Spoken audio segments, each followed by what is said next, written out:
Welcome friends. இன்றைக்கி நம்ம அப்டேட்டில் வந்திருக்கிற வண்டி யமஹாவில் ரே ZR 2020 ரெஜிஸ்ட்ரேஷனுங்க. நல்ல ரன்னிங் கண்டிஷனில் இருக்குதுங்க. ஆர்மி க்ரீன் வித் பிளாக் கலருங்க. செல்ஃபு எல்லாமே பக்காவாக இருக்குது. கிலோமீட்டர் எத்தனை ஓடி இருக்குன்னா அப்ராக்சிமேட்டாக 30,000 கிலோமீட்டர் ஓடி இருக்குங்க. ஓடோமீட்டர் நீங்களே செக் பண்ணிக்கோங்க. ஆட்டோமேட்டிக் ஆன் ஆஃப், நம்ம சிக்னலில் நின்று ஆஃப் ஆகுது இல்லைங்களா, அதே ஃபங்க்ஷனோடு வந்துடுதுங்க. நண்பரோட வண்டி தாங்க, கீழே கூட நம்பர் கொடுத்துருக்கேன்.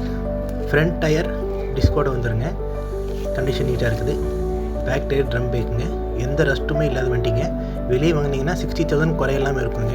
இவர் இந்த கண்டிஷன்ஸோடு அப்படியே 55 கொடுக்குறாருங்க. இன்னும் சின்ன அனுசரிப்பு வேணும்னா நேரில் வந்தால் இருக்குங்க. சென்னை ரெஜிஸ்ட்ரேஷன் வண்டிங்க. நம்பரும் நீட்டான நம்பர் தாங்க. வேணுன்றவங்க கான்டாக்ட் பண்ணி வாங்கிக்கோங்க. ஃப்ரண்ட் டயர் மட்டும் பட்டன்ஸ்லாம் நீட்டாக இருக்குது. வேணும்னா மாற்றிக்கலாம். மேலும் இந்த மாதிரி அப்டேட்டுக்கு சேனலை சப்ஸ்கிரைப் பண்ணிக்கோங்க.